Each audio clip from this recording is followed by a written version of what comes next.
कूजन्तम् राम रामेति मधुरम् मधुराक्षरम् आरुह्य कविताशाखाम् वन्दे वाल्मीकिकोकिलम् वाल्मीकेर्मुनिसिंहस्य कवितावनचारिणः शृण्वन् रामकथानादम् को न याति पराम् गतिम् यः पिबन् सततम् रामचरितामृतसागरम् अतृप्तस्तम् मुनिम् वन्दे प्राचेदसमकल्मषम् गोष्पदीकृतवाराशिम् अशकीकृतराक्षसम् रामायणमहामाला रत्नम् वन्दे अनिलात्मजम् अञ्जनानन्दनम् वीरम् जानकी शोकनाशनम् कपीशमक्षहन्तारम् वन्दे लङ्काभयङ्करम् मनोजवम् मारुततुल्यवेगम् जितेन्द्रियम् बुद्धिमताम् वरिष्ठम् वातात्मजम् वानरयूथमुख्यम् श्रीरामदूतम् शिरसा नमामि उल्लङ्घ्य सिन्धोः सलिलम् सलीलम् यः शोकवह्निम् जनकात्मजायाः आदाय तेनैव ददाह लङ्काम् नमामि तम् प्राञ्जलिराञ्जनेयम् आञ्जनेयमधिपाटलाननम् काञ्चनाद्रिकमनीयविग्रहम् पारिजाततरुमूलवासिनम् भावयामि पवमाननन्दनम् यत्र यत्र रघुनाथकीर्तनम् तत्र तत्र कृतमस्तकाञ्जलिम् बाष्पवारि परिपूर्णलोचनम् मारुतिम् नमत राक्षसान्तः वेदवेद्ये परे पुंसी जाते दशरथात्मजे वेदः प्राचेदसादासीत् साक्षाद् रामायणात्मना तदुपगतसमाससन्धियोगम् सममधुरोपनतार्थवाक्यबद्धम् रघुवरचरितम् मुनिप्रणीतम् दशशिरशस्तवधम् निशामयध्वम् श्रीराघवम् दशरथात्मजमप्रमेयम् सीतापतिम् रघुकुलान्वयरत्नदीपम् आजानुबाहुमरविन्ददलायताक्षम् रामम् निशाचरविनाशकरम् नमामि वैदेहीसहितम् सुरद्रुमतले हैमे महामण्डपे मध्ये पुष्पकमासने मणिमये वीरासने सुस्थितम् अग्रे वाचयति प्रभञ्जनसुते तत्त्वम् मुनिभ्यः परम् व्याख्यान्तम् भरतादिभिः परिवृतम् ராமம் பஜே ஷியாமளம். ஸ்ரீராமபக்தர்கள் கூடியிருக்கும் இந்த கோஷ்டியில் இன்று தொடங்கி ஒரு 7 வேளைகளிலே ஸ்ரீராமச்சந்திரனுடைய சரித்திரமாகிற ஸ்ரீராமாயணத்தை கேட்க வேணும். ராமகதைகளை கேட்டு அவ்வனுபவத்தாலே உள்ளம் பக்தியில ஈடுபட வேணுங்கிறதுக்காக கூடியுள்ளோம்.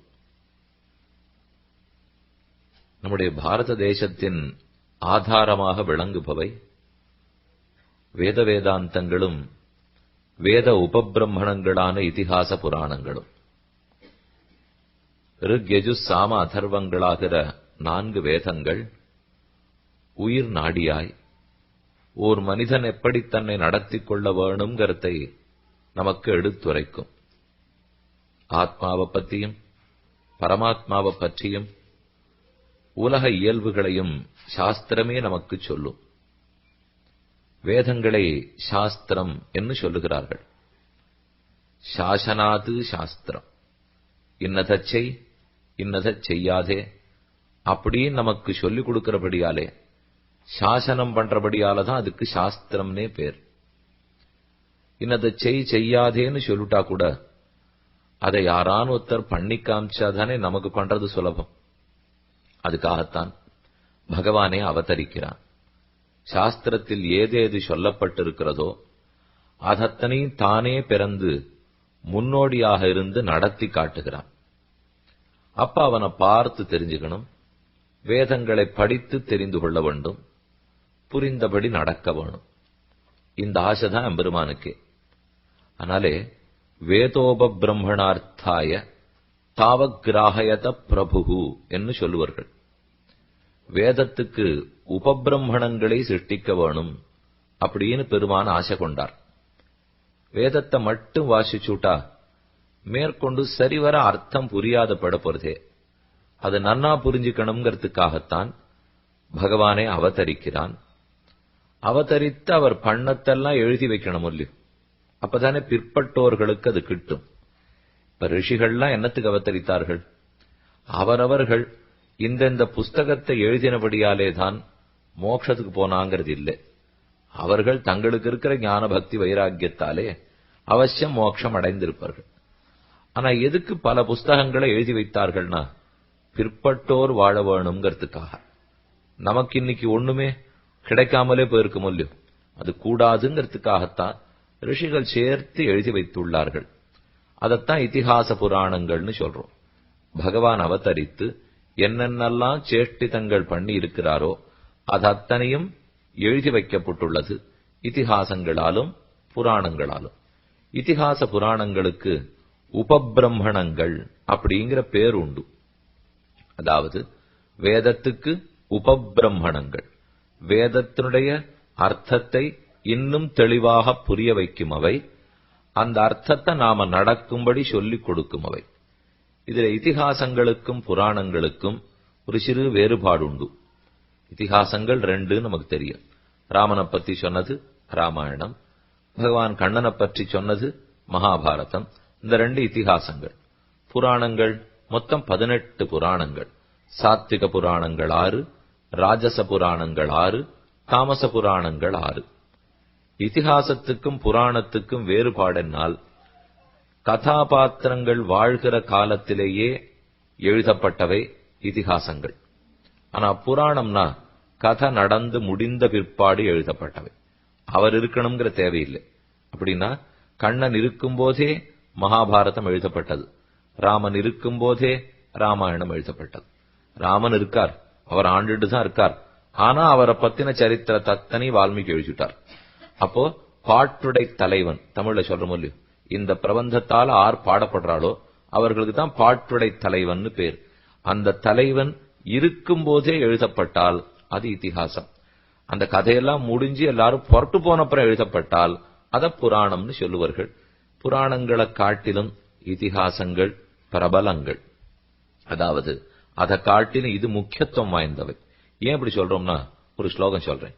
இதிகாச புராணாபியாம் வேதம் சௌபபிரம்மயேது பிபேத்யல்பஸ்ருதாத் வேதஹ மாமயம் பிரதரிஷ்யதி.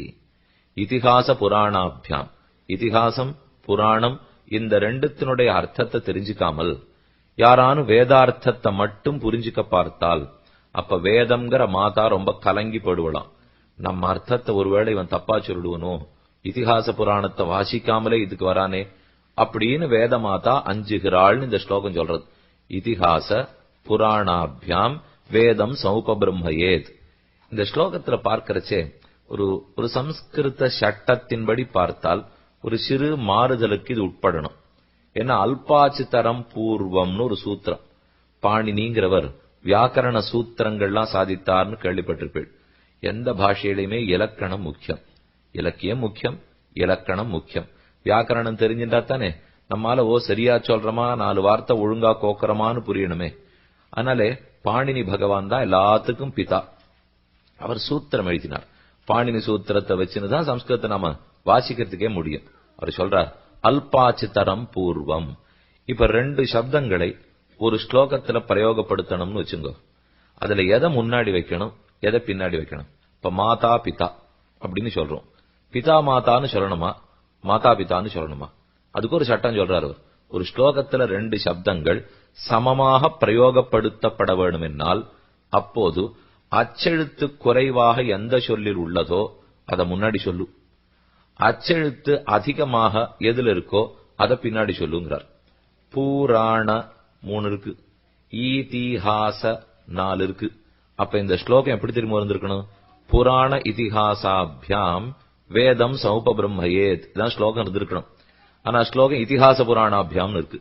அப்ப சூத்திரத்துக்கு விரோதமா இருக்கேன்னா அதுக்குன்னு சில விதி விலக்கு உண்டு இல்லையோ. விதினா உடனே விதி விலக்கு.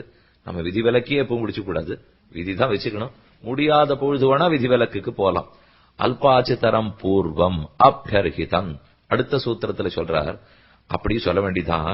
ஆனா அந்த 2 சொற்களுக்குள்ளே எது அர்த்தத்துல கௌரவம் அதிகமா இருக்கோ, எதுக்கு அர்த்தம் பிரபலமா இருக்கோ அத கீழே நான் சொன்ன சட்டத்தை பார்க்காமல் அந்த சப்தத்தையே முன்னாடி போட்டுக்கோ அப்படின்னு அந்த சுவாமியை தெரிவிக்கிறார். அதனால இப்போ புராண இதிகாச முதல் சட்டத்தின்படி பார்த்தா புராண இதிகாசம் இருக்கணும்.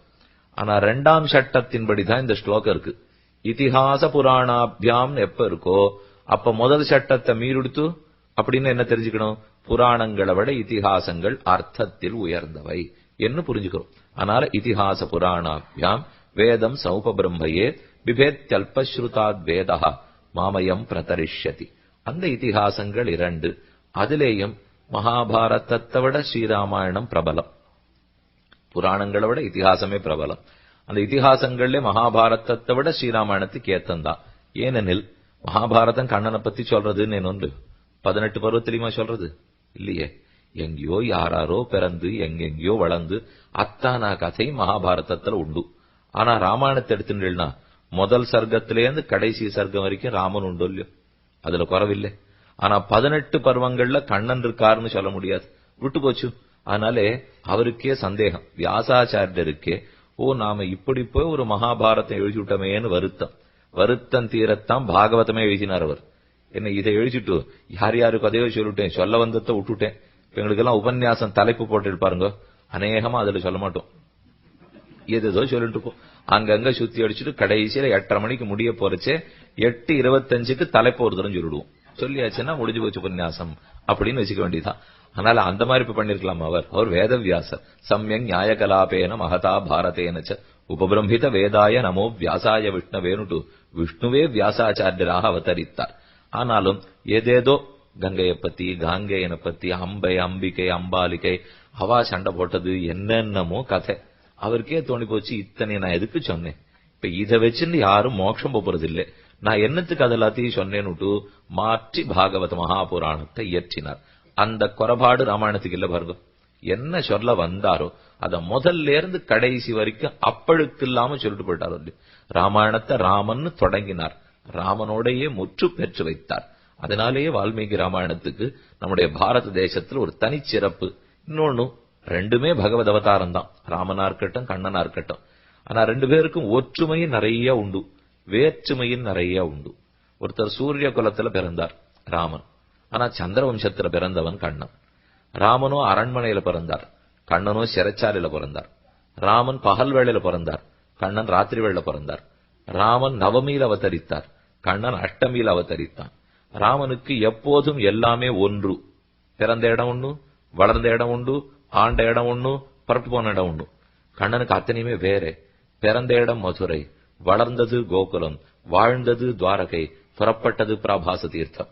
ஒரு இடத்துல அவர் இருக்கவே மாட்டார், 4 வெவ்வேறு. எல்லாம் 2 இருந்தா வார்த்தையும் 2. ஏன்னா ராமனுக்கு சொல்லு ஒண்ணுதான் எப்பவுமே, 2வது சொல்லு பேச மாட்டார்.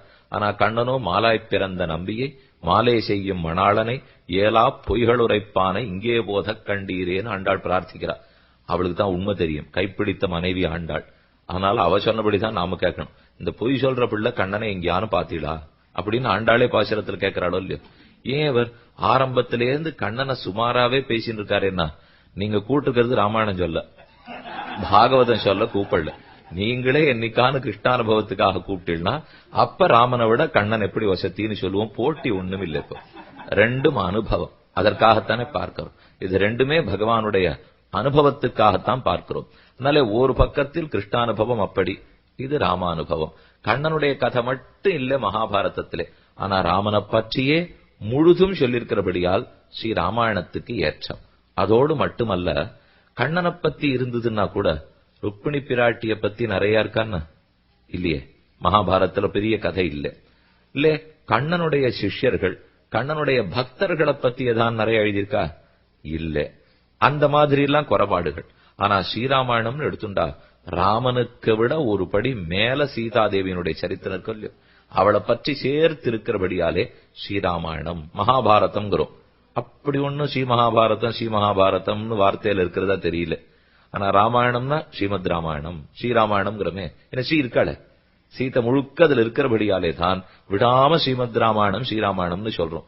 அதையும் பாட்டிலும் சொல்லணும்னா சீதை எங்கேயும் இருக்கட்டும், ராமன் எங்கேயும் இருக்கட்டும். ஆனா அவள்லாம் இப்ப இங்க இல்ல. இங்க இந்த மேடையில இந்த மண்டபத்துக்குள்ளே ராமாயண கதாபாத்திரத்திலேருந்து ஒருத்தர் தான் இருக்கார், வேற யாரும் வரமாட்டான் நம்ம கிட்ட. ஆனா அவர் மட்டும் போகவே மாட்டார். எத்தனை சொன்னாலும் போகாமல் இருக்கக்கூடியவர் ஆஞ்சநேயரான ஹனுமான். பக்கத்துல இந்த ஆசனம் போட்டு வச்சிருக்கா பாருங்க, அது வேற யாருக்கும் அல்ல. அஞ்சனாம் அஞ்சனம் வீரம் ஜானகி சோகநாசனம் கபீஷம் அக்ஷஹந்தாரம் வந்தே லங்கா பயங்கரம், லங்கைக்கு பயங்கரமாக இருக்கக்கூடியவர் அவர். அவர் செய்தது எத்திர எத்திர ரகுநாத கீர்த்தனம் தத்திர தத்திர கிருதமஸ்தகாஞ்சலிம் பாஷ்பவாரி பரிபூர்ணலோச்சனம் மாருதிம் நமத ராட்சசாந்தகம். கண்ணும் கண்ணீருமாக கைகளை கூப்பிக் கொண்டு தலையை குனிந்து கொண்டு எந்த குழந்தை ராமாயணம் படிச்சா கூட கேட்டுருப்பார். வால்மீகி சொன்னதையே அவர் கேட்டாச்சு, அவரே ஒரு தரம் சொல்லியாச்சு. லவகுஷர்கள் கானம் பண்ணதை கேட்டாச்சு. அந்த கேட்ட செவிக்கு நம்ம பேசுறதெல்லாம் முதல்ல ஏற்கவே இருக்காது. ரொம்ப வசதியான சொல்லுக்கு காதை கொடுத்துருந்தீங்கன்னு வச்சுக்கோ, சாதாரண சொல்லு அந்த காதல ஏறவே ஏறாது. இது நமக்கே வழக்கம், ஒண்ணுமில்லாத நமக்கே வழக்கம். அப்படி இருக்கிறச்சே ஹனுமானுக்கு வால்மீகியினிடத்திலேருந்து ராமாயணத்தை கேட்டவர் போய் இன்னைக்கு நாம வளரின் இருக்கோம், அவ்வளவுதான் சொல்லணும். ஆனா அந்த வளரல கூட கேட்கட்டும். ஆனா பல பேர் இப்படி மூட்டு வேலையை பார்த்துன்னு கேட்டுருப்பா. அப்படி இல்லையா, கண்ணும் கண்ணீருமாக கேட்டுக்கொண்டிருக்கிறார். எத்திர எத்திர ரகுநாத கீர்த்தனம், எங்கெங்கு ராமகதை பாடப்படுகிறதோ தத்திர தத்திர அங்கங்கு கிருதமஸ்தகாஞ்சலி, தன்னுடைய கைகளை கூப்பி தலையை வணங்கி கொண்டு பாஷ்பவாரி பரிபூர்ண லோச்சனம், கண்ணு முழுக்க குளமாக கண்ணீர் தேங்கி ஹனுமான் கேட்டு இருக்காருன்னா யாரு சொல்றாருங்கிறது அவருக்கு முக்கியம் இல்லை. சொல்லப்பட்டது ராமகதையா, சொல்லப்பட்டது ராமனுடைய திருநாமமாங்கிறதுலேயே நிரதராக இருக்கிறார். அதனால இப்படி பல பெருமைகள் நிறைந்ததுதான் ஸ்ரீமத் ராமாயணம். ராமாயண கதைங்கிறது நம்முடைய ஆசையத்து ஹிமாச்சலம் ஒண்ணு சேர்க்கிற கதை. வடக்க போனீங்கன்னா ராமச்சரித்தமானஸ் அப்படின்னு ரொம்ப பிரசித்தமான கதை. வால்மீகி ராமாயணம் எல்லாத்துக்கும் ஆதாரமான ராமாயணம். தெற்க தமிழகத்தின் பக்கம் வந்தோம்னா கம்பராமாயணம் ஆசிரியமா கம்பநாட்டாழ்வார் பாடினார். இப்படி அனைத்து மாநிலங்களிலேயும் எல்லாரும், இதுல எந்த வேறுபாடு கிடையாது, எந்த மொழி யார் வேணா இருக்கட்டும், மொத்த பேர் ராமன் சொன்னால் நம்ம ராஜா அப்படின்னு பாக்குறோம் இல்லையோ. ராமன் சொன்னா அவர் ராஜா, நாம பிரஜை. கண்ணன் சொன்னா நம்மோடன்னு உடனே கையை கோத்துக்கிறதுக்கு மனசு தோணும். ஆனா ராமன்னா நம்மோடன்னு சொல்றதுக்கு மனசு வருமா? அவர் தான், அவர் அவருடைய ஆசனத்துல தான் இருப்பார், அவர் தன்னுடைய சிம்மாசனத்துல தான் இருப்பார். நாம உடனே அவருக்கு அடிமை கைங்கரியமானும். இதுதான் ராமனை பார்க்கிறச்சே நமக்கு தோணும். அந்த ராமனுடைய கதையை வால்மீகி பகவான் 24,000 ஸ்லோகங்களாலே 6 காண்டங்களாலே 500 சர்க்கங்களுக்கு மேற்பட்டு மிக அற்புத கிரந்தமாக வடித்து வைத்தார். அதைத்தான் ராமாயணம் என்று சொல்லுகிறோம். அயனம் அவனை பற்றிய இடம், அவனை பற்றிய கதை. ராமாயணம் ராமனை பத்தின கதை, அவன் செய்த அத்தனைய பத்தின கதை. ஏன் சீதாயணம்னு வச்சிருக்கூடாதா, பரதாயணம்னு வச்சிருக்கூடாதா? வைக்கலாம். சீதையினுடைய கதைன்னு சொல்லலாம், பரதனுடைய கதைன்னு சொல்லலாம். காவியம் ராமாயணம் கிருஷ்ணம் சீதாயாச்சரிதம் மகது பௌலஸ்திய வதமித்யேவ. அவரே சொல்றார், இத ராமாயணம்னு சொல்லலாம், சீதாயாச்சரித்திரம்னு சொல்லலாம், பௌலஸ்தியவதம்னு சொல்லலாம். புலஸ்திய மகரிஷனுடைய பிறந்தவன் தான் பௌலஸ்தியன்கிற ராவணன். அதனால இது ராவணனுடைய வதம் என்று சொல்லலாம், அல்லது சீதா சரித்திரம்னு சொல்லலாம். இந்த சரித்திரத்தை வால்மீகி பாடுறார். எப்படி பாடினார்? அவர் என்ன பிறந்தன்னிலிருந்தே ரிஷியா? அவருக்கு ஒரு பெரிய குரு பரம்பரை இருக்கான்னு பார்த்தா இல்லை, எங்கோ எப்படியோ திருந்தவர்.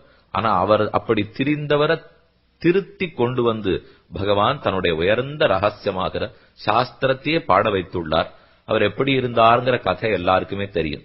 ஆனா என்ன ஒரு வழக்கம்னா, ஒரு ரிஷியை பத்தி சொல்றோம்னு வச்சுங்கோ, அவருடைய முன்கதை என்னங்கிறதை ரொம்ப விளக்கமாக பேசுவதில்லை. இருந்தார், அவர் எப்படி இருந்தார், இருந்தவர் இன்னைக்கு எப்படி இருக்கிறாருங்கிறதா நமக்கு முக்கியமே தவிர நாம மட்டும் எப்படி இருந்தோம் நமக்கெல்லாம் தெரியாதா? எல்லாரும் அப்படியே பிறக்கரிச்சேவே பக்தியோட சிலர் தான் பிறந்திருப்பார்கள். ஆறாரோ என்னென்னைக்கோ திருத்தப்பட்டு அன்னைக்கு ஒரு பக்தி பிறந்து இன்னைக்கோ ஒழுங்கா வாழ்ந்துட்டு இருக்குமா? அதைத்தான் நம்ம நம்பணுமே தவிர நேற்றுக்கு அப்படி இருந்தாலேன்னு ஒருத்தர் பார்க்கச்சே நம்ம நினைக்கவே கூடாது. ஒருத்தர் எங்கேயோ கெட்டு கூட தெரிஞ்சிருக்கட்டும், இன்னைக்கு அவர் பக்தரா இருக்காருன்னா நாம விழுந்து சேவிக்கணும். அதான் நியாயமே தவிர அன்னைக்கு அவன் அப்படி இருந்தானே, நானும் தான் இருந்தேன், இன்னைக்கு நான் ஆயிட்டேன், இல்ல நான் பிறந்த நிலையிலேருந்தே இருக்கேன், போன ஜென்மத்தில் எப்படி இருந்தேனோ தெரியாதே. இந்த ஜென்மம் நன்னா இருக்குங்கிறதுக்காக மற்ற பேர் ஆறு எதுக்கு எழக்கூடாது. இந்த ரிஷி எப்படியோ சில தவறான வழிகள்ல தான் போயிட்டு இருந்தார், திருத்தப்பட்டார். வல்மீகம் அப்படின்னா புற்றுன்னு அர்த்தம். எறும்பு புற்றெல்லாம் பாக்குறோம் பாருங்க, அந்த புற்று தான் வல்மீகம். பூமி பிராட்டிக்கு வல்மீகம்ங்கிற புற்று காதுகள். பூமாதேவி கீழே இருக்காளே, அவன் மேல தானே மலைகள்லாம் இருக்கு, நதிகள்லாம் ஓடுறது, அவரிடத்துல தானே புற்று இருக்கு. நம்ம மண்டலத்துல என்ன நடக்கிறதுன்னு பூமிக்கு தெரிய வேண்டாமா? அதனாலதான் அவ இந்த புற்றுன்ற துவாரத்தின்